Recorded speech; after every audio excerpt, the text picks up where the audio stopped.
En la calle.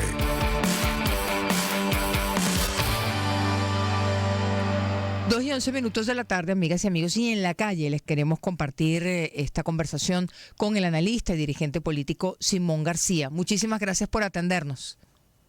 Muy buenas tardes, muchas gracias a ti, Vanessa, un gran placer compartir contigo. Gracias, igualmente el placer es nuestro, Simón. Usted dice que prácticamente quienes están trabajando por un cambio político en el país están echando por la borda esa posibilidad. ¿Por qué?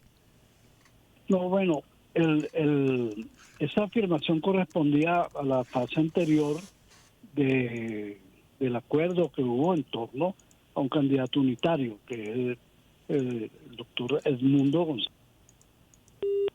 Perdimos la comunicación con Simón García. Intentamos restablecerla pues con todas las dificultades para la comunicación telefónica en este momento. Son las 2 y 12 minutos de la tarde. Recordamos también el contexto en el cual nos encontramos con la decisión del Tribunal Supremo de Justicia el día de ayer en relación con el partido Primero Justicia, con la judicialización y el nombramiento de una junta ad hoc por una parte, y por otra lo que han manifestado ya desde el día de ayer prácticamente la dirigencia del Partido Nuevo Tiempo, que está al frente de esta gestión en el Consejo Nacional Electoral, que ha manifestado que no ha podido materializarla, no ha podido llevarla a cabo. Nuevamente, Simón García. Entonces, ¿en qué escenario nos encontramos en su opinión?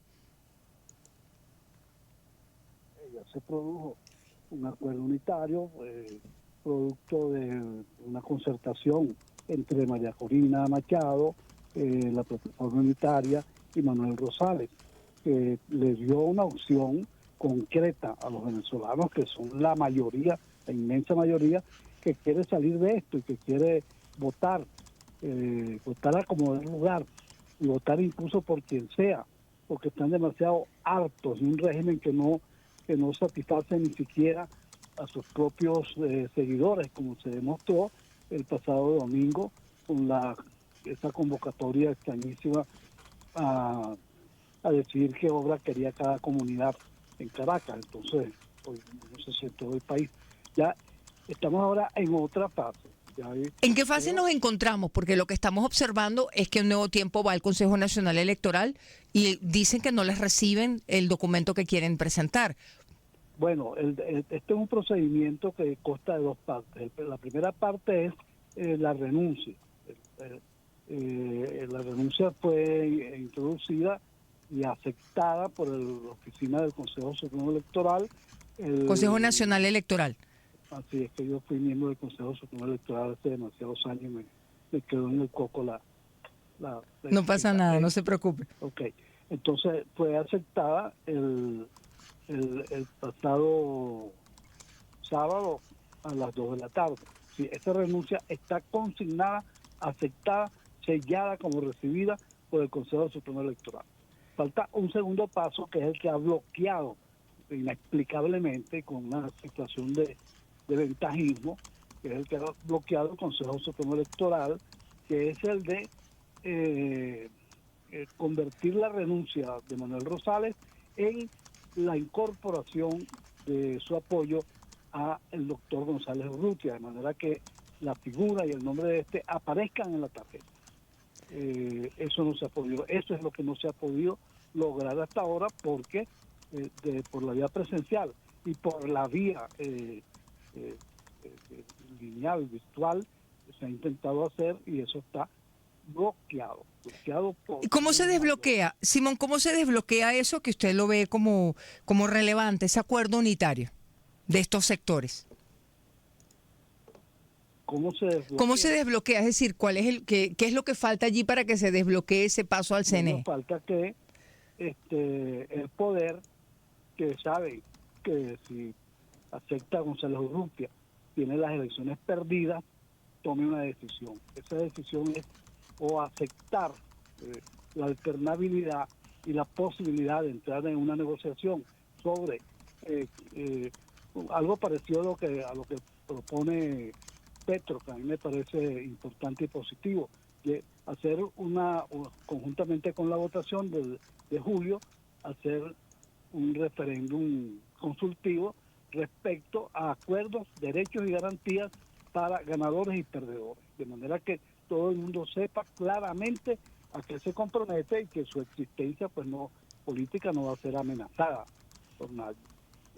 Si eso se logra, bueno, pero no sé, el gobierno pidió un tiempito, pidió una taima para pensar cuáles eran sus alternativas.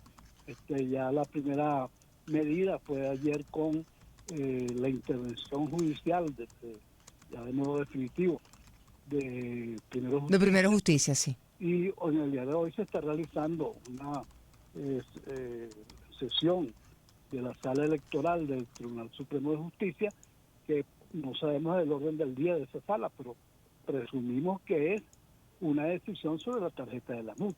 Claro, una decisión, claro, nos estamos adelantando a algo que no sabemos si va a suceder o no, Simón, Sí. pero si ocurriera alguna decisión relacionada con la tarjeta de la MUT, ¿cuál piensa usted que debería ser el camino de los sectores democráticos que quieren un cambio político?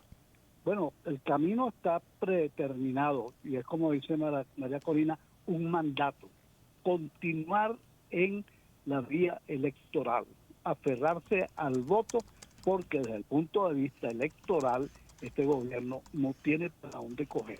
Este gobierno necesita un acuerdo con las fuerzas de oposición que van a comenzar a gobernar el Poder Ejecutivo a partir de 5 meses después de las elecciones que se produzcan en julio. Pero usted da por hecho que el gobierno va a ser derrotado. ¿Por qué está tan convencido? No pareciera ser ese el Bueno, porque escenario. hay una base demasiado importante que es el 85%, no sé cuánto más de la población, no está de acuerdo con este gobierno, es decir, no quiere que siga gobernando, o al menos no quiere que siga gobernando Maduro, ¿entiendes?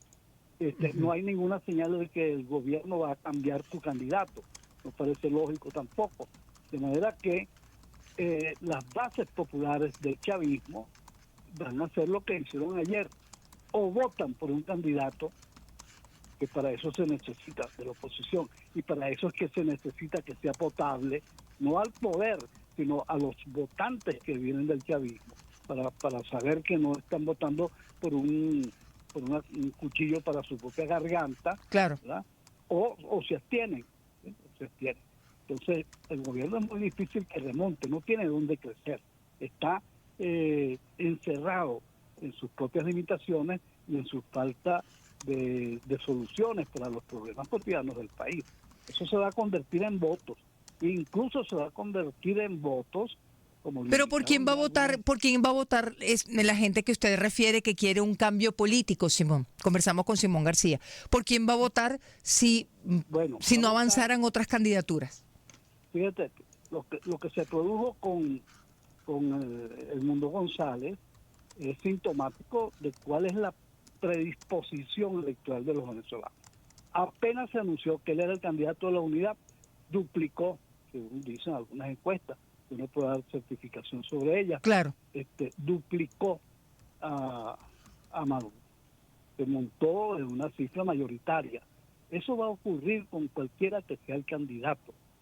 ¿Por qué? Porque las encuestas indican que al menos el 55-60% de la población está dispuesta a votar por quien sea, si le ven que tiene condición de ganador. Si le ven que tiene condición de ganador, todos se van a concentrar, se va a producir una ley de la economía del voto que va a concentrar la votación en esa figura que de la oposición, obviamente. Claro, ahora, ¿qué pasa, por ejemplo, 2:20, Simón, le preguntamos, ¿qué pasa, por ejemplo, con candidaturas que evidentemente ya están avanzando, como la de Luis Eduardo Martínez o la del mismo Antonio Carri? Bueno, estas son candidaturas que están a la consideración de los venezolanos. Me imagino que los venezolanos las están observando.